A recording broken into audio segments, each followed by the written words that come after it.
Shalom, selamat pagi jemaat Tuhan. Berjumpa kembali dalam doa pagi online. Mari masuk hadirat Tuhan, bahwa diri kita siap dibentuk oleh Tuhan.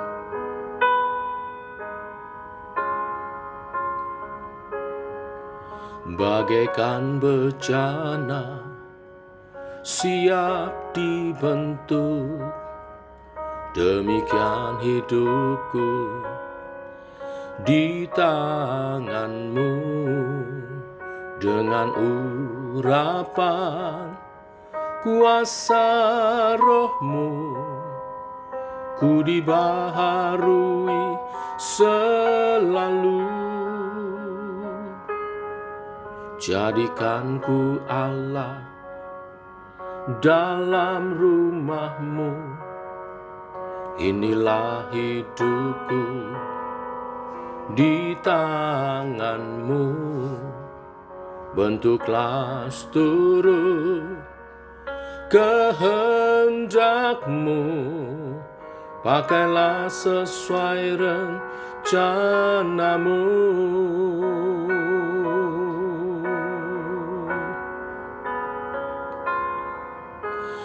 Ku mau seperti-Mu, Yesus, disempurnakan selalu dalam segenap jalanku, memuliakan nama-Mu.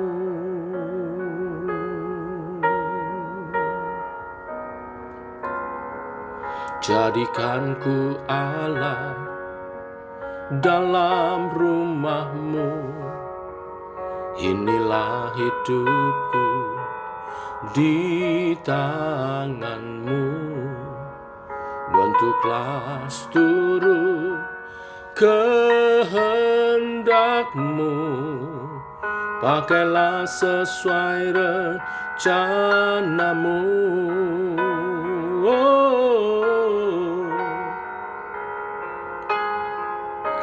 Ku mau seperti-Mu, Yesus, disempurnakan selalu dalam segenap jalanku, memuliakan nama-Mu. Ku mau seperti-Mu, Yesus, disempurnakan selalu dalam segenap jalanku, memuliakan nama-Mu.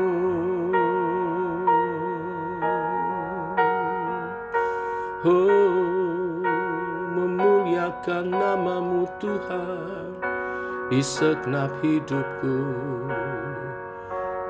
Tuntun kami Allah Roh Kudus, memuliakan-Mu. Haleluya,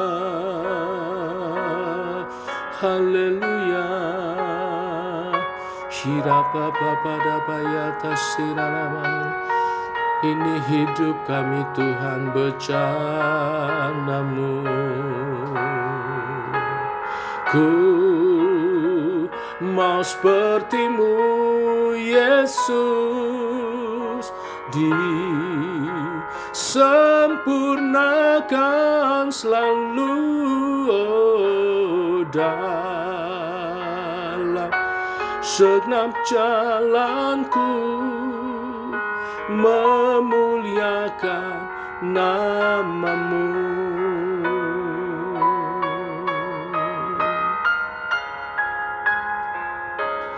Ku mau seperti-Mu, Yesus,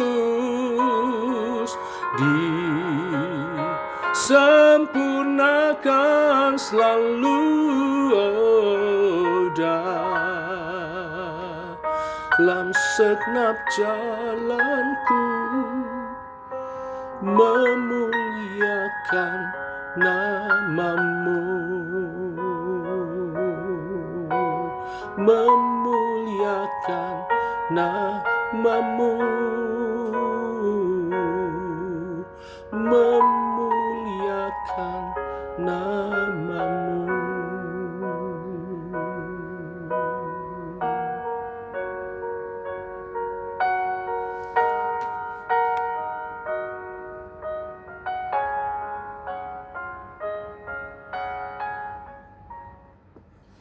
Ini kerinduan kami Tuhan, segenap hidup kami memuliakan namamu. Sampai Engkau datang kedua kali menjemput gerejamu, kami ada bersatu denganmu, memerintah dalam kerajaan 1000 tahun damai, dalam kekekalan bersamamu Tuhan kami Yesus Kristus. Teguhkan oleh pemberitaan firman, sebentar kami merenungkan bersama. Dalam nama Tuhan Yesus Kristus. Amin. Bapak Ibu, kita lanjutkan renungan firman Tuhan pada pagi hari ini. 2 Tesalonika pasal 2 ayat 1 sampai dengan yang ke-12. Demikian firman Tuhan. Tentang kedatangan Tuhan kita Yesus Kristus dan terhimpunnya kita dengan Dia, kami minta kepadamu saudara-saudara, supaya kamu jangan lekas bingung dan gelisah, baik oleh ilham roh maupun oleh pemberitaan atau surat yang dikatakan dari kami, seolah-olah hari Tuhan telah tiba. Janganlah kamu memberi dirimu disesatkan orang dengan cara yang bagaimanapun juga. Sebab sebelum hari itu haruslah datang dahulu murtad, dan haruslah dinyatakan dahulu manusia durhaka yang harus binasa, yaitu lawan yang meninggikan diri di atas segala yang disebut atau yang disembah sebagai Allah. Bahkan ia duduk di bait Allah dan mau menyatakan diri sebagai Allah. Tidakkah kamu ingat bahwa hal itu telah kerap kali kukatakan kepadamu ketika aku masih bersama-sama dengan kamu? Dan sekarang kamu tahu apa yang menahan dia, sehingga ia baru akan menyatakan diri pada waktu yang telah ditentukan baginya. Karena secara rahasia kedurhakaan telah mulai bekerja, tetapi sekarang masih ada yang menahan. Kalau yang menahannya itu telah disingkirkan, pada waktu itulah si pendurhaka baru akan menyatakan dirinya, tetapi Tuhan Yesus akan membunuhnya dengan nafas mulutnya dan akan memusnahkannya kalau ia datang kembali.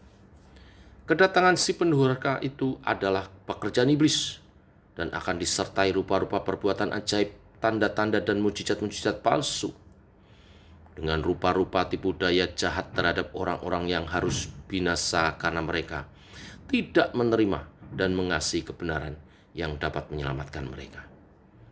Dan itulah sebabnya Allah mendatangkan kesesatan atas mereka, yang menyebabkan mereka percaya akan dusta, supaya dihukum semua orang yang tidak percaya akan kebenaran dan yang suka kejahatan. Amin. Bapak Ibu, jemaat Tesalonika yang bergumul dengan penderitaan dan aniaya telah dihiburkan dengan pengharapan akan kedatangan Tuhan kedua kali sebagai Raja di atas segala raja dan Hakim yang adil yang akan menghukum orang-orang yang jahat, yang menyengsarakan umat Tuhan.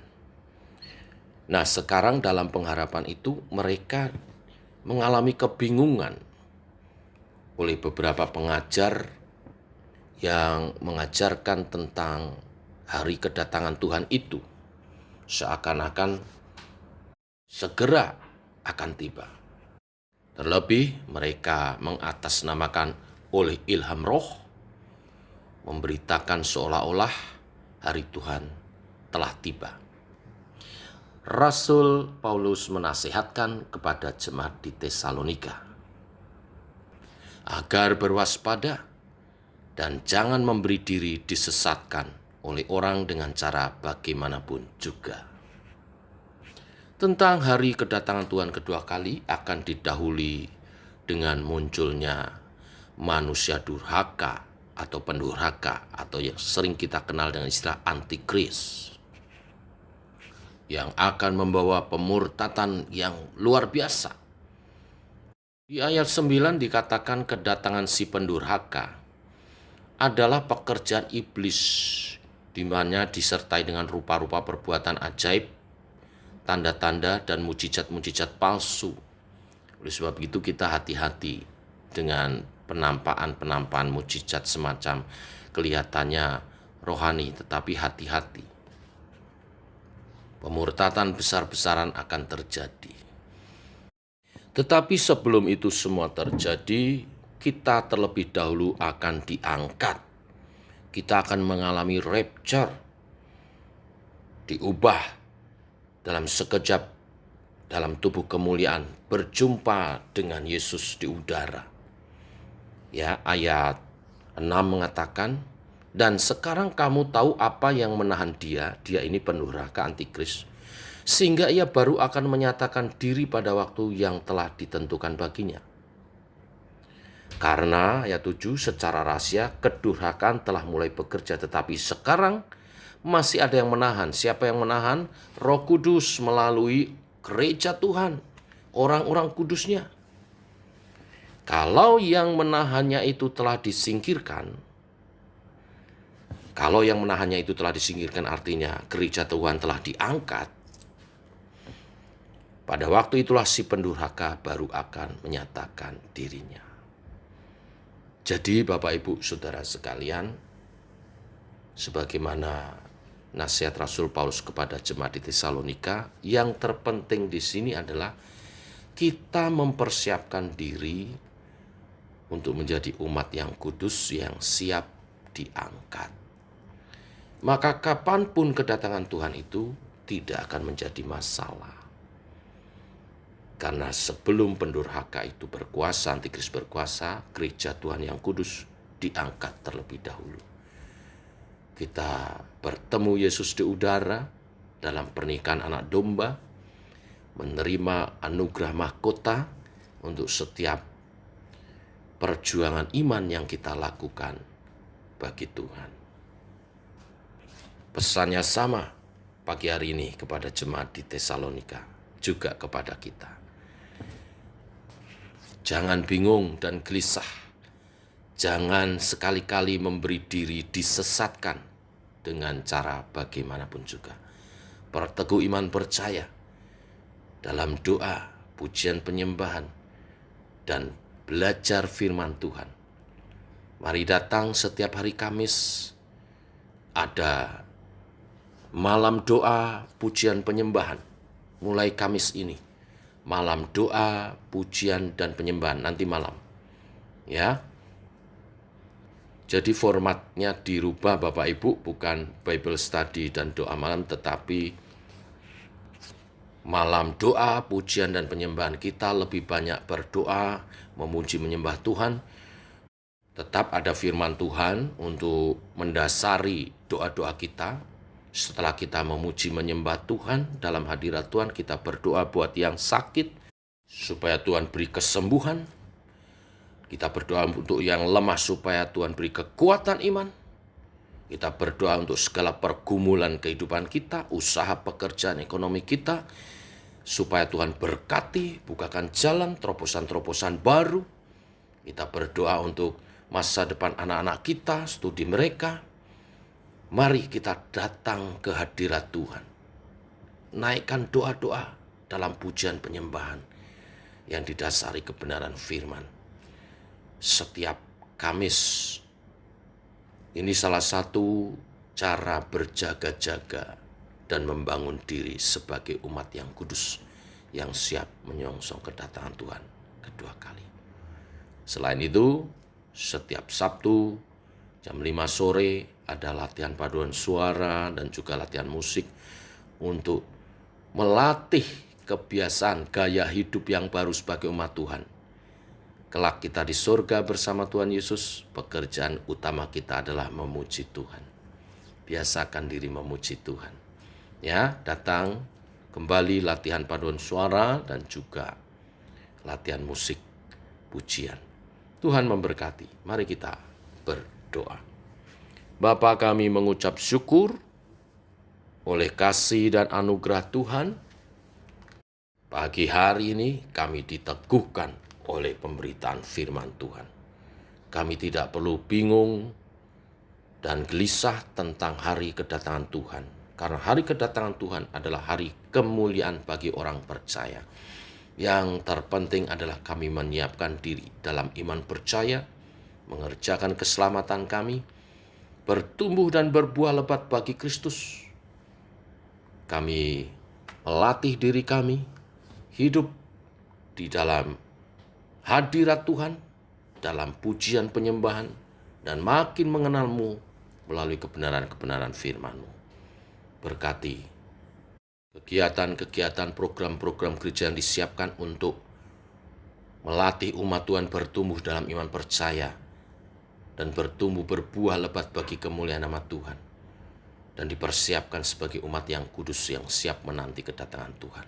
Kami berdoa untuk malam doa pujian penyembahan nanti malam, untuk kami datang ke hadirat-Mu memohon kesembuhan, kekuatan, pertolongan, penyertaan, agar supaya urapan-Mu dinyatakan dan berkat-berkat-Mu dicurahkan bagi umat-Mu Tuhan. Umat yang berkemenangan, yang kudus, yang am di dalam Tuhan. Juga komsel doa pagi setiap Sabtu pagi, jam 5:30 pagi, Tuhan melawat untuk kami bertumbuh dalam kebenaran firman-Mu, menjadi pelaku-pelakuan firman Tuhan. Bahwa jemaat-Mu haus dan lapar akan firman-Mu, makanan rohani kami. Dan sorenya kami latihan paduan suara dan musik untuk membiasakan diri dalam hadirat Tuhan di surga sebagai pemuji-pemuji Engkau. Tuhan memberkati latihan paduan suara dan musik setiap Sabtu.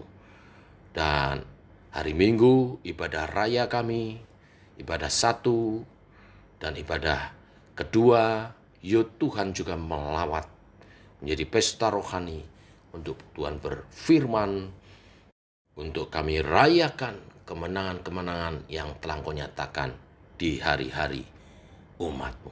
Terpuji nama-Mu Tuhan, dalam nama Yesus kami berdoa, kami bersyukur. Amin. Demikian saudara doa pagi kita. Selamat pagi, selamat berjalan bersama dengan Tuhan. Salam sehat, tetap semangat, shalom.